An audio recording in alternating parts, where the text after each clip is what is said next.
Hi, second grade.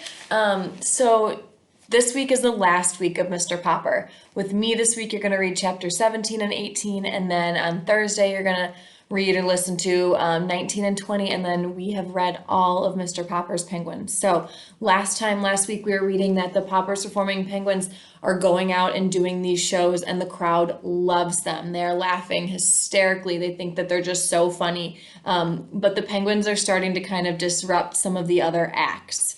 Last week, we read about Monsieur Duval on the tightrope, and he fell because he got distracted by the penguins. So chapter 17 is called Fame. So we're going to learn a little bit more about what their life is like now that they are out doing these performances. The birds soon became so famous that wherever it was known that the Poppers Performing Penguins were to appear in any theater, the crowd would stand in line for half a mile down the street, waiting their turn to buy tickets. The other actors on the program were not always so pleased, however. Once in Minneapolis, a celebrated lady opera singer got very much annoyed when she heard the Popper Penguins were to appear on the same program. In fact, she refused to go on stage unless the penguins were put away. So the stagehands helped Mr. and Mrs. Popper and the children get the birds off the stage and downstairs to a basement under the stage, while the manager guarded the stage entrance to make sure the penguins did not get past. Down in the basement, the birds soon discovered another little flight of steps that was going up. And in another minute, the audience was shrieking with laughter as the penguins' heads suddenly appeared one by one in the orchestra pit where the musicians were playing. The musicians kept on playing, and the lady on stage, when she saw the penguins, sang all the louder to show how angry she was. The audience was laughing so hard that nobody could hear the words of her song. Mr. Popper, who had followed the penguins up the stairs, stopped when he saw that it led to the orchestra pit. "I don't think I'm supposed to go up there where the musicians are," he told Mrs. Popper. "Well, the penguins did," said Mrs. Popper. "Papa, you'd better get them off before they start biting the pegs and strings off the fiddles," said Bill.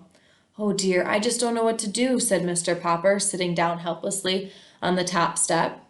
"Then I will catch the penguin," said Mrs. Popper, climbing up past him, with Janie and Bill following. When the penguins saw Mrs. Popper coming after them, the penguins felt very guilty because they knew they did not belong there. So, instead of going back down, they jumped up on the stage and ran over the footlights and hid under the singing lady's big blue skirt. So this woman already doesn't like the penguins, and now they're all hiding underneath her skirt. That stopped the singing entirely, except for one high, shrill note that had not been written in the music. The birds loved the bright lights of the theater and the great laughing audience and all of the traveling. There was always something new to see. From Stillwater out to the Pacific coast they traveled. It was a long way away from the little house on 432 Proudfoot Avenue, where the Poppers had to worry about whether their money would hold out until spring. And now every week they got a check for $5,000. When they were not actually playing in some theaters or traveling on trains between cities, their life was spent in these large grand hotels. Now and then a startled hotel keeper would object to having these birds stay there. "Why, we don't even allow lapdogs in this hotel," he would say. "Yes, but do you actually have a rule against penguins?" Mr. Popper would ask. When the hotel keeper would have to admit that there was no rule written at all about penguins. And of course, when he saw how neat the penguins were and how other guests came to his hotel in hopes of seeing them, he was very glad to have them there. You might think that a large hotel would offer a great many opportunities for mischief to a lot of penguins, but they behave very well on the whole, never doing anything worse than riding up and down too often on the elevators. $5,000 a week may sound like a great deal of money, and yet the Poppers were far from rich. It was quite expensive to live in grand hotels and travel about town in taxicabs. Mr. Popper often thought the penguins could just as well have walked back and forth between the hotel and theater, but every one of their walks looked so much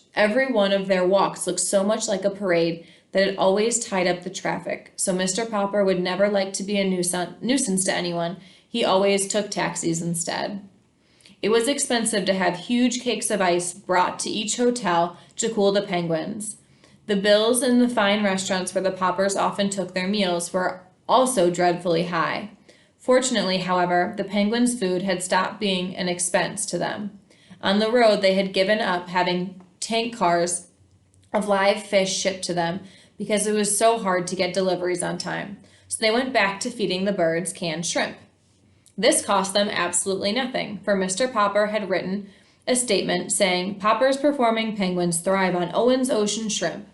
This statement, with a picture of the 12 birds, was printed in all the leading magazines, and the Owen's Ocean Shrimp Company gave Mr. Popper an order that was good for free cans of shrimp at any grocery store across the country.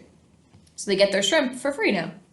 Several other companies, such as the Great Western Spinach Growers Association and the Energetic Breakfast Oat Company, wanted him to recommend their products too, and offered him a lot of money to do so. But the Penguins simply refused to eat spinach or oats, and Mr. Popper was too honest to say that they would, even though he knew the money would come in handy.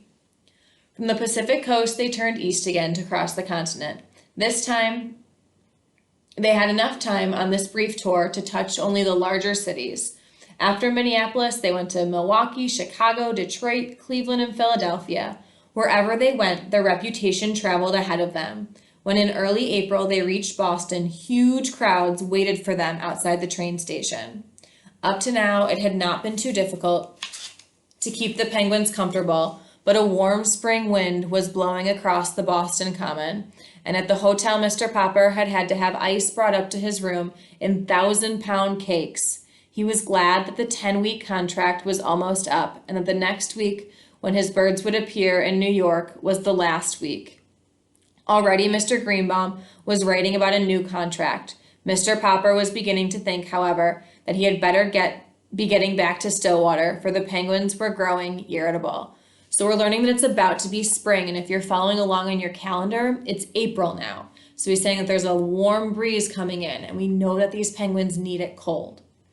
So Mr. Popper's kind of thinking, we need to get back, but it's saying Mr. Greenbaum wants to write another contract to keep this going. So we'll see what happens there. The question for you to answer this time is, what evidence is in this chapter that's telling us that these penguins are getting really, really famous? Okay, there's some different things that are happening that's showing us that these penguins are really famous. So I want you to think back and tell me, pick one thing that's showing that the penguins are really famous. Okay, go ahead and do that, and then come join us for chapter 18.